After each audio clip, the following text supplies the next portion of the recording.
Thank you. Good morning, well, it's morning for us. Good afternoon to you. What we want to talk about here is our book, Cooperation and Coercion. And the premise of this book is that if you think about humans and how they approach problems, we approach all problems in one of two ways. We either cooperate, we work together in some voluntary fashion, or we coerce, that is, some of us tell others by force what they will or will not do. And once you understand that all human activity falls into one of these two categories or a combination of the two, it becomes rather easy to start asking questions like which form of organization is best suited to which problem. And we started out this book kind of as an attempt to argue that cooperation was universally the right answer. And the further we got into it, the more we realized that that's actually incorrect. Coercion does play a role, and an important role, but the role should be limited. And this goes back to what our founders set forth in our Constitution, which is that, yes, there should be a government, and the government should have specific powers, mostly aimed at protecting people's property rights and serving as an arbiter of disagreement. But other than that, the federal government should be kept in tight control, because coercion, although a necessary tool, is a very dangerous one. And so our conversation with cooperation and coercion begins with the idea of the knowledge problem. And that is that central planners, the coercive class, simply don't have enough information to be able to make decisions for us that are on average better than the decisions we can make for ourselves. And the truth of this is so fundamental that often we are completely unaware of it unless it's pointed out. So we think about very simple things like deciding what to have for lunch. And if we were to make such decision via coercive means, what would we have? We'd have one person who has to decide what each person is going to have for lunch. And suppose we're dealing with a simple case of there's just 20 people in the room. What sorts of considerations does this person have to be looking at? I have to, if I'm the central planner, I have to consider what sorts of dietary restrictions people have. What are their various differences in tastes? What sorts of allergies do they have? Did they eat breakfast? What did they have for breakfast? How does that impact what they might want for lunch? And as I, the central planner, attempt to make the best decision I possibly can for these 20 people, I'm going to come up short. I'm going to come up short because I simply don't know enough to be able to make these decisions better than the individuals can make for themselves. So what do we do when we have lunch for 20 people? We don't organize it via coercion, we organize it by cooperation. You put a table out with a bunch of food and you invite people to come and take what you want, take more, take less, whatever it is, and each person makes the decision for him or herself what they're going to have. And those decisions are importantly not perfect. But the question isn't which organizing principle is perfect. The question is which is better. And on average, those individuals will be able to make better decisions for themselves than I can make for them. Now, once we realize that something as simple as ordering lunch is not well suited to a coercive form of organization, we can extend that thought to things like healthcare and ask, is this really something that we should be leaving to central planners to decide what sorts of things should or should not be covered by insurance and what prices they should charge and all these sorts of things? And what you can see immediately are the flaws in a coercive approach. Now, having said that, we might, as a society, decide that we want everyone to have health care. And so we don't want to leave it solely to a cooperative venture where you choose what you want or don't want. And some of us actually may not be able to choose to have health care at all. And so what that calls to mind is some sort of a hybrid system where you use coercion in some form to assure that everyone has health care, if indeed that is your goal. But that's the extent of the coercion. Everything beyond that is left to cooperation, to individuals and their healthcare providers determining what sorts of solutions they'll come up with. And we're encountering that question right now in the United States as we discuss universal basic income.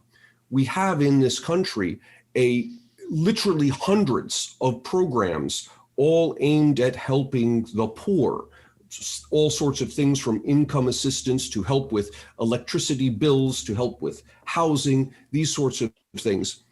And that's a very coercive approach, that we've set up all of these systems, and if you're poor enough, you fall into the system and we'll tell you what you will have. You can live here in this sort of a housing and we'll provide a certain amount of money and these sorts of things.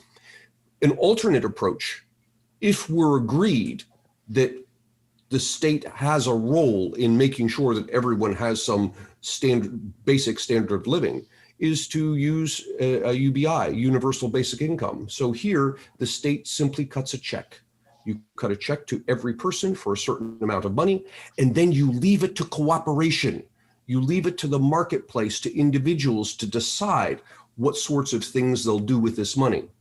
And I'm not advocating a UBI. What I am attempting to do is point out that the importance of thinking about human organization from the perspective of coercion and the perspective of cooperation, and that what we're dealing with is not necessarily a binary world of we choose one or we choose the other, but rather a continuum where it's possible to achieve some of the more social outcomes that we want to achieve, but to achieve them by shouldn't use the word cooperating, achieve them by working with markets as opposed to working against them. So curiously, Ant, this idea of a knowledge problem is as old as the philosophical record in the Western world, right? Because we've got quite a lot through Plato about Socrates, telling us that Socrates himself often said that he knew nothing. And that's a really strange thing for probably the father of Western philosophy to say. But the more you read Plato, the more you realize that that's exactly the right thing for him to say, given his character type. And if you fast forward a couple of thousand years later, we've lost that message, and our bureaucrats really do think they have the requisite knowledge to do just about anything they want by force of law. But I think it does us well to remember one of the smartest men who ever walked the earth a couple thousand years ago, who said quite clearly, that's not possible. There's no way we could know that. There's no way I could know that. That ignorance is really the defining characteristic of the human race, and that's fine, as long as you act in accordance with what that really means, where the rubber meets the road, right? To become coercive through what you think you know, right? To operationalize what you think you know is always a problem. To offer to be cooperative on what you're pretty sure you don't know fully is always a benefit. And that's about where we stand on these two things, right? Yes, coercion is absolutely necessary from time to time. And this need go no further than thinking about the rules of the road, right? We all are coerced into driving in much the same way. And that is absolutely coercion. And you see where it gets into our lives in any number of other ways. And generally speaking, it's fine. When it gets too personal, when it goes too far, we've got a problem. But when it's kept on this basic level of almost like the architecture of the human lives that we're trying to control a little bit, as long as we're there, we tend to be okay. It's when we try to do too much using the blunt force tool of government, where we come to beat each other over the heads with rule books, that we have all of our problems. So I think the first issue when we start thinking about things in terms of the knowledge problem, are, first, we have to be humble enough to admit that we might not know everything. And that seems much harder than it first appears to be. After that, we have to say something like, let's take a look at what everybody's up to. I bet there's a right answer out there somewhere, but you have to be open to it. You have to be looking for it. And these sorts of questions yield a limited government in every instance, right? The more you ask these questions, the more limited government gets. It never yields a condition of anarchy, but it yields a condition of minarchy every time it's applied. The problem is getting it to the table, because so many people just walk right past it and think that coercion is step one. And to those people, we've got a real uphill climb to explain to them that that is not correct.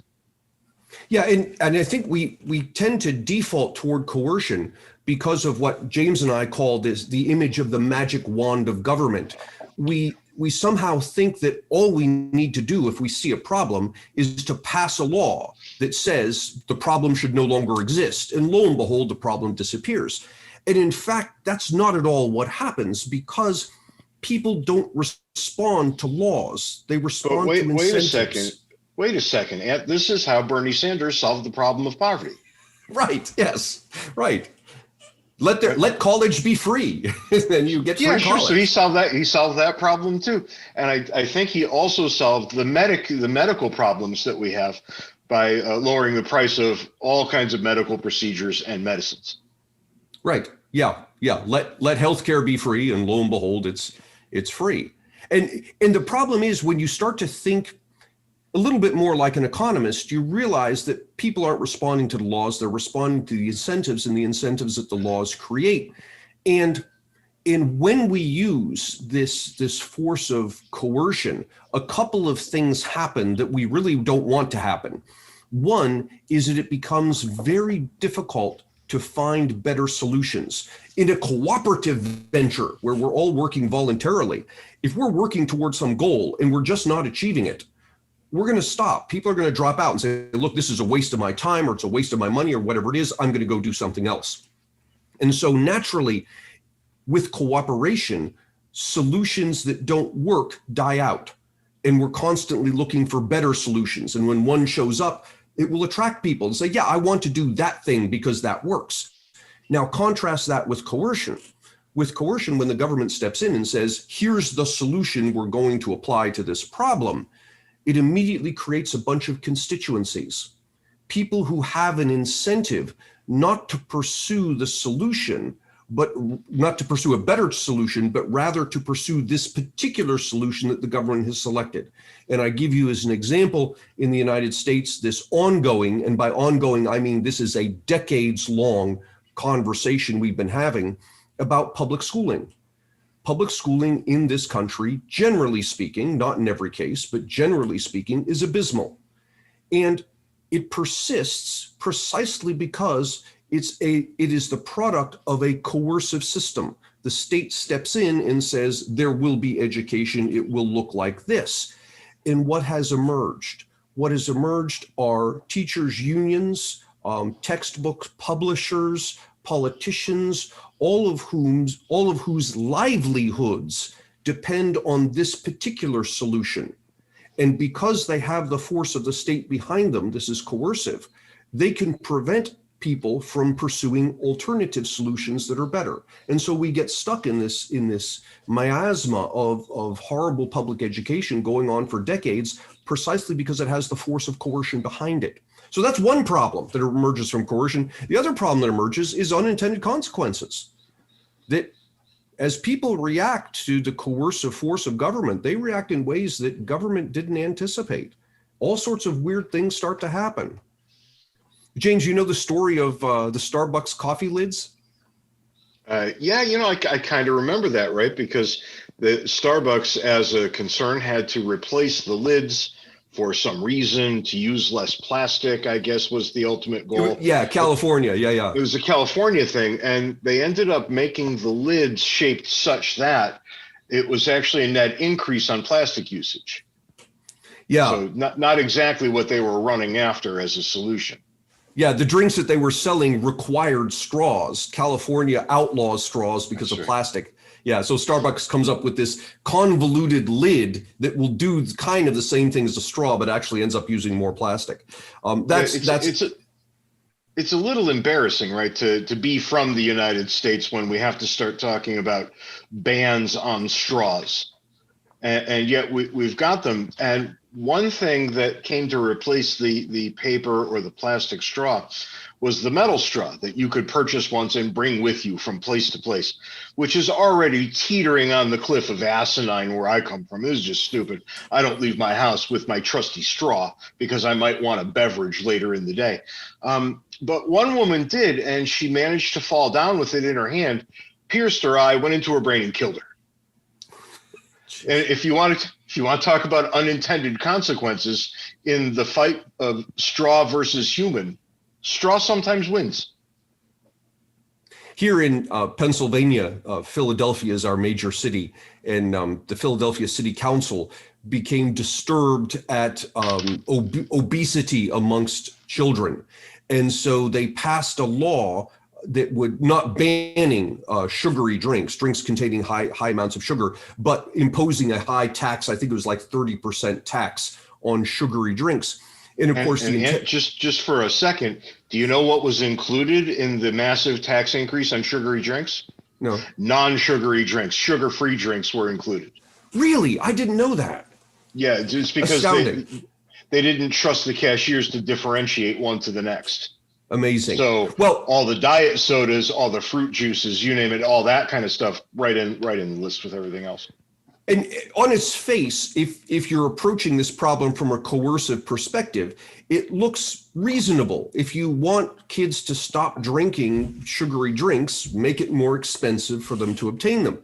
And what happened subsequently, and this tax was passed a couple of years ago, since then, the data has come out, and the data indicate that consumption of sugary drinks amongst young people has not declined. Instead, what has declined are grocery store sales in Philadelphia. Because what happened? You've got to pay more for the sugary drinks. So what do the parents do? They say, I'm going to drive outside of Philadelphia to buy the sugary drinks where I can get them at a 30% discount. Oh, and by the way, since I'm driving anyway and going to a store, I might as well do the rest of my grocery shopping. And so grocery store sales within Philadelphia plummeted, shuttering many businesses. This is an unintended consequence. The city council there didn't really ban sugary drinks. They banned trips to the grocery store. Yes. Effectively, that's what they banned. And people who had the means to go to New Jersey in their cars, they did. Not surprising, right? Not surprising. We could have predicted some of these. Others we never could have predicted, right? Every now and then an unintended consequence comes along and you think, wow, I never would have seen that coming. Yeah. But a lot of them you really can, and you wonder who's asleep at the wheel, right? When these things are being bandied about.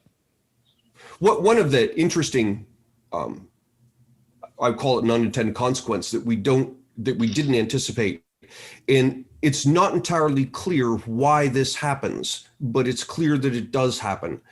If you go back looking at federal revenue numbers, federal government for the United States, going back to the 1950s, federal revenues have been a relatively constant 18% of GDP. It fluctuates a little bit, maybe going down to a low of 16 and up to 20, but basically it's at 18% across the board, 18% of GDP. And that's kind of weird because over that period from 1950 to the present, we've gone through periods where we have taxed the rich at 90+%. The tax on the rich has dropped to below 30%. We've taxed capital gains a high amount. We've taxed capital gains a low amount. We've taxed payroll a low amount and payroll a high amount. We've taxed estates, inheritances by north of 70%, all the way down to 0%. So the tax rates and what we're taxing have changed remarkably over this period of 1950 to the present. And yet, federal tax revenues remain a pretty constant 18% of GDP. Now, what that says is there's some unintended consequence going on here, that as politicians exercise the coercive force of taxation and say, okay, we need to raise more money, so we're going to raise taxes, which is the wording they use, we will raise taxes. In fact, the politicians can't raise taxes, they can only raise tax rates. Taxes are what happens when you combine the tax rate with people's behavior. And lo and behold, this changes of tax rates have caused an unintended consequence of altering people's behavior in such a way that the tax revenue that comes out the back end is pretty much the same. It doesn't change. And when it's always the same, and it really is always the same, you've got some hard questions to answer. It does seem to be the case that whatever the rate is, the American people are willing to spend 18%. Now, you can make that rate 93%, you can make it 7%. They're willing to pay about 18%. And Congress, for whatever its reasons, builds in enough what we call loopholes for people to get away with paying 18%. It's just astonishing how the group that makes the tax rate never really considers what happens next.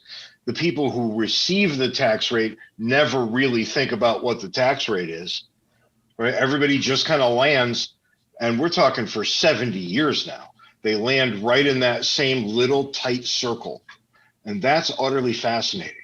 It clearly shows what the American people are willing to put up with in terms of the level of taxation. I don't know exactly what it says about the various Congresses who have declared the tax rules along the way that allow these other people to zero right in at that amount that they wish to pay every time.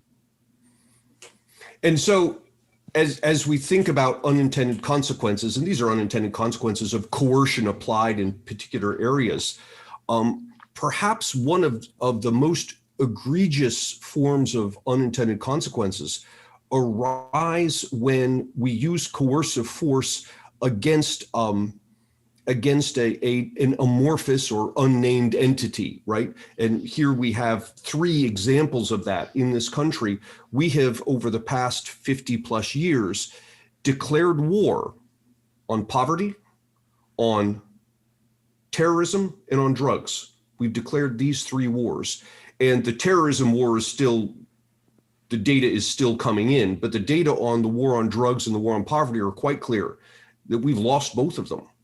We have used the massive coercive force of the state to solve what we perceive to be these 2 problems. And 2 things have happened. 1, the problems haven't gone away. And 2, we have spent a tremendous amount of money on the problems not going away. And perhaps James would throw in, go ahead, James. It's actually curious how much we've spent on these 3 wars against nouns. And Antony and I talk about the wars against nouns all the time. We have spent roughly $30 trillion on these 3 wars. The federal debt in the United States is roughly $30 trillion. And isn't that something? The money that we didn't have that we spent on these wars against nouns that were utterly unwinnable have cost us, not surprisingly, exactly what the federal debt is. And one of the holy crap, right? One of the interesting things that's happened here is that as with other forms of coercion, constituencies have risen around those 3 wars. To stop the drug war now is a huge political problem, because there are literally hundreds of thousands of Americans who make their living precisely because we're waging a war on drugs. And that's not just individual Americans, it goes all the way down to organizations. For example, we have a problem in this country with something called civil asset forfeiture, which means, in essence, that if the police suspect that that assets, car, cash, a home, were used in the commission of a crime, the police can seize that asset without any proof. And in fact, if you, the owner of the asset, want to get the asset back, you have to sue in court and prove a negative. You have to prove that the asset was not used in the course of committing a crime, then you get the asset back. And what's happened is this has created an incentive for police departments. Oh, I'm sorry, I missed the important part. The important part is local police departments, when they seize these assets, they get to keep a portion of the asset. And so this has created an incentive amongst police departments throughout the United States to seize assets, claiming that, well, these assets must have been used in the commission of a crime. They get to keep this. This supports their budget, their operating budget. And an interesting example of this, there's a major highway that runs from, in Texas, the border of Mexico, up through Pennsylvania, through Tennessee, and to New York City. And there's a county within Tennessee where the police routinely set up roadblocks, stopping cars, looking for people who have large quantities of cash. And the claim is that, well, if you've got a large quantity of cash, you probably have that large quantity of cash because you're involved in the drug trade.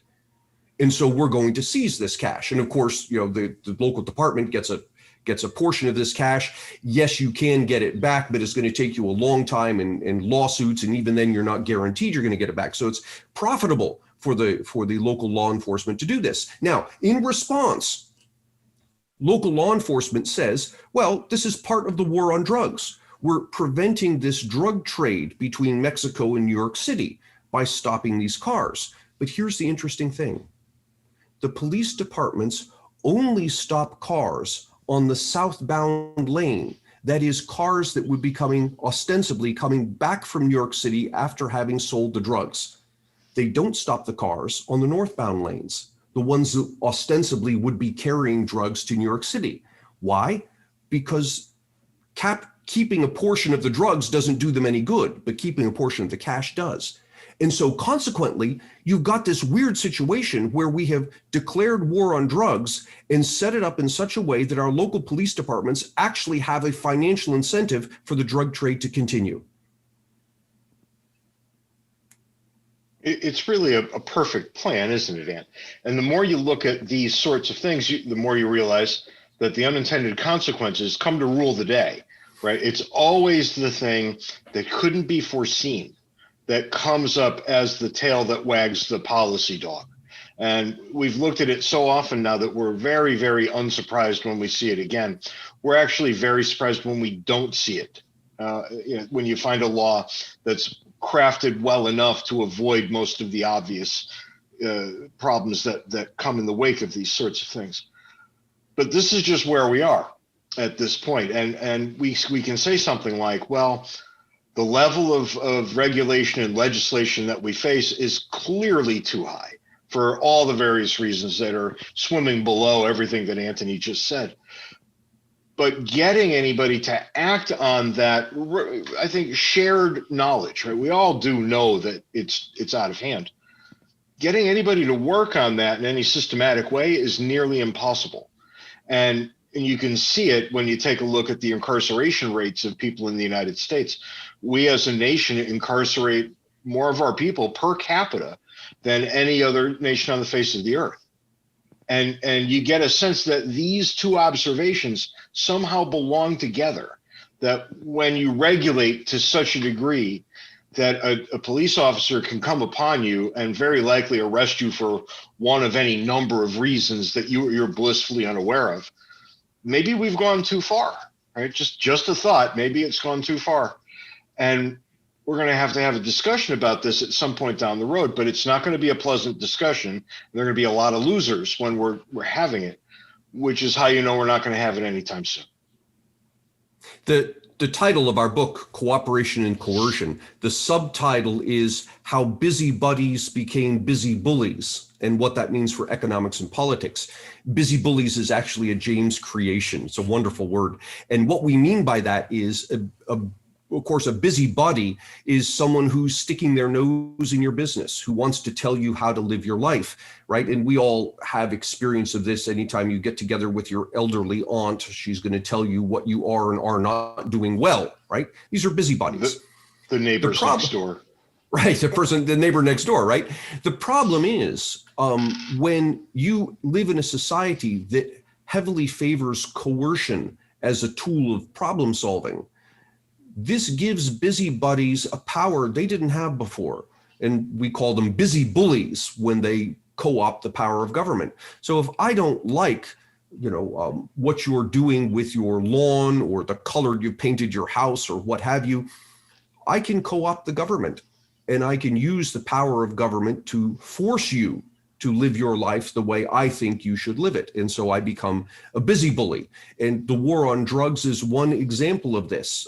People saying, understanding, yes, crime associated with drugs is a problem, but put that aside, that is a crime. But simply people owning and doing drugs, we can argue that maybe that's not a good thing to be doing, but that's that person's life. For us to insert ourselves into that person's life and say, you should live your life differently, is to be a busybody. To use the government to punish this person for not living the way we think they should live is to be a busy bully. A crime without a victim is not a crime. Yeah. Right. Just simply put, what we end up with is the legislation of people's preferences. Right. So we make the jump from outlawing criminal activity, which by definition always brings with it a victim. After that, we come to legislate and to regulate on aesthetic grounds, where we don't like that you painted your house purple, please paint it back, this kind of thing. And if you can't identify an immediate victim, I'm here to tell you, you're not dealing with a criminal behavior. And yet we've made that jump. I don't know how it is in Europe at this point, whether you're right there with us on this sort of silliness or if you're out in front or behind. But here in the States, it's become a real issue. It's become a real issue, and it yields inevitably to this condition by which we imprison so many of our own people. Right? These things are intimately related. This is the war on drugs, one of our 3 wars on nouns. I want to talk for a minute about the war on poverty, because the numbers here are actually quite disturbing. Yeah. The poverty rate in the United States was falling precipitously up until about the late 1960s, early 1970s. And perhaps coincidentally, perhaps not, that's the point in time at which the federal government declared its war on poverty. It actually used those words: we will wage war on poverty. Once the government began its war on poverty, the poverty rate that had been falling precipitously stopped falling. And it has hovered at about 13% ever since the late 1960s, early 1970s in this country, since we declared war on poverty. What's interesting is worldwide, poverty rates have continued to fall over that period. In the United States, they remain constant. And so we have, as part of this war on poverty, these hundreds of programs aimed at helping the poor, all of which create weird interactions. For example, we have assistance for low-income people for housing. So if you're low income enough, you qualify, you get some housing assistance that helps you to pay for your living. And of course, and it seems reasonable, as you earn more money, once you cross a certain threshold, you lose that housing assistance. Now, take that effect of providing assistance, not just for housing, but for all sorts of other things, your income in general, the number of children you have, your electric bill, your phone bill, all of these things. And there's a separate program for each one of these. And they start to interact in weird ways, such that, and there's an economist, Clifford Thies, who performed this analysis. He took a hypothetical family of 3 living in the state of Virginia and asked the question, this family of 3, if their household income was 0, they earn nothing, how much assistance would they get from these various poverty programs? And he did the calculations, and they received something like $20,000 worth of assistance per year. And then he asked the question, if this household's income starts to go up from 0 to 10,000 to 20,000 to 30,000, what happens both to the amount of taxes the household has to pay and to this assistance that the household is receiving. And what he found was, when you net out the two things, the taxes they have to pay minus the assistance that they're receiving, that this household becomes better off as it goes from 0 to 10,000 to 20,000. But once it hits 20,000, if this household earns any more money, it actually ends up worse off than it did before. Because as it starts to earn more money, its taxes are going up and it's now losing some of this assistance it was gaining before. So his conclusion was, look, if you're this hypothetical household of 3 in the state of Virginia and you're earning $20,000, don't try to earn any more unless you can immediately jump to 40,000. Once you jump to 40,000, from that point on, as you earn more money, what you're left with at the end it makes you better off. And so we have inadvertently created this poverty gap that once a poor person approaches it, there are strong financial incentives for that person to remain poor. And again, people have a financial incentive for this to remain in place. All of the people who are employed in all of the various programs that support, that handle these poverty programs, they're all out of jobs if we make this poverty gap disappear. And the crazy thing here, Ant, is that all of these programs are just, by the time you consider all of them simultaneously, it's Byzantine, right? It's just this walking map through the various social programs that the United States offers, almost impossible for any human being to understand them all, how they work together, what the costs and benefits are, unless you're a person who is on that assistance, because those people understand it inside and out, and they know just how to get the most from the system, given the various rules that have been built in.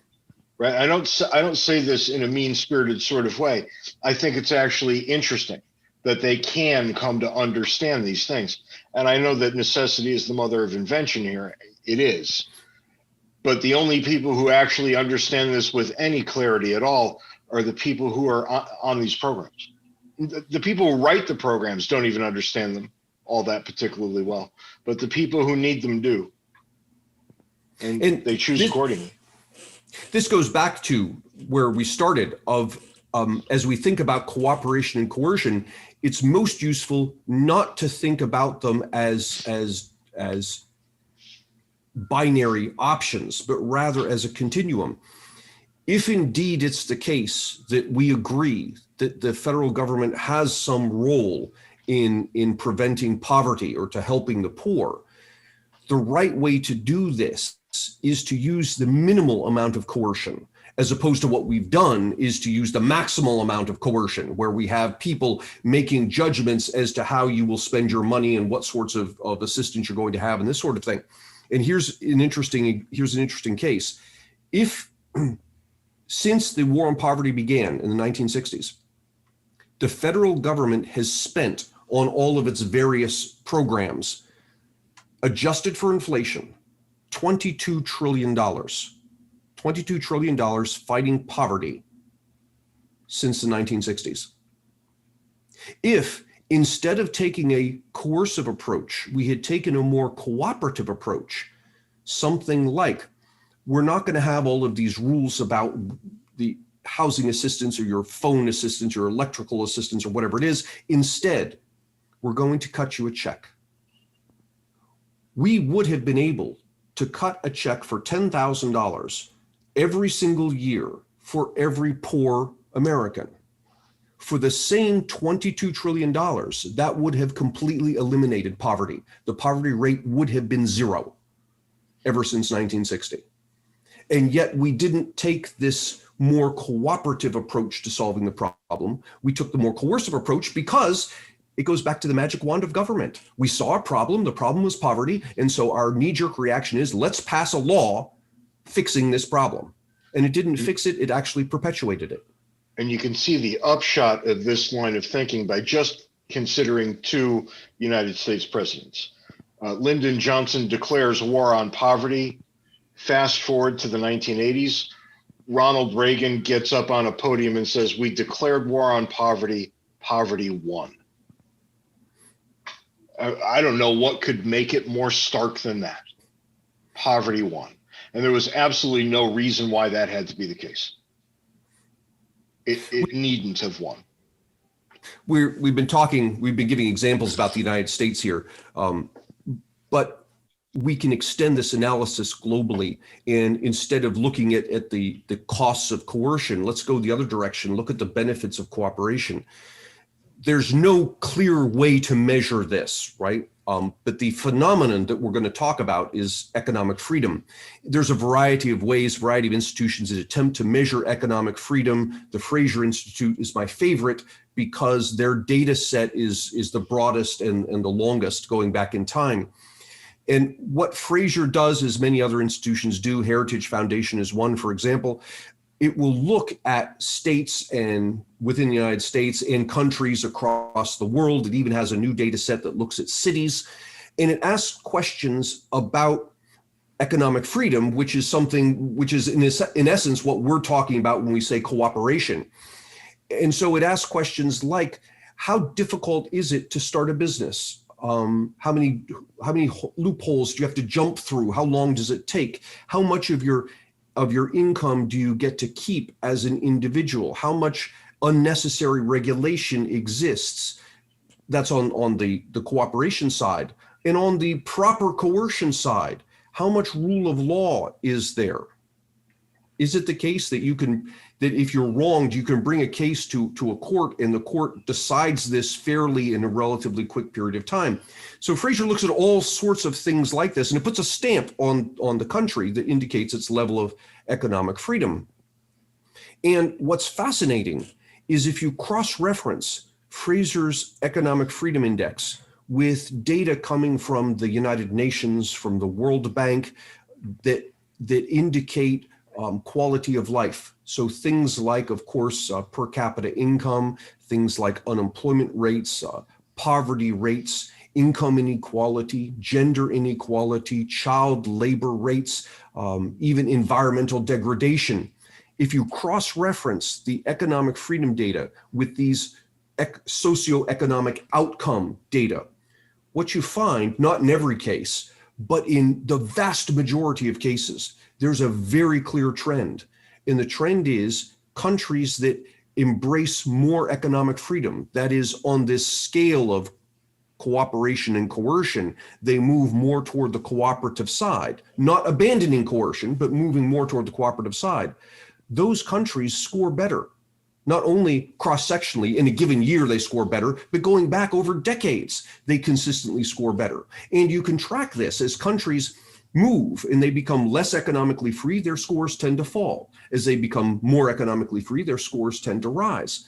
And what all of this suggests is that cooperation really is, let me rephrase, cooperation supported by the necessary but minimal amount of coercion, the amount of coercion that protects people from harming, prevents people from harming each other. That level of cooperation is the level of cooperation that achieves the most good across all sorts of metrics.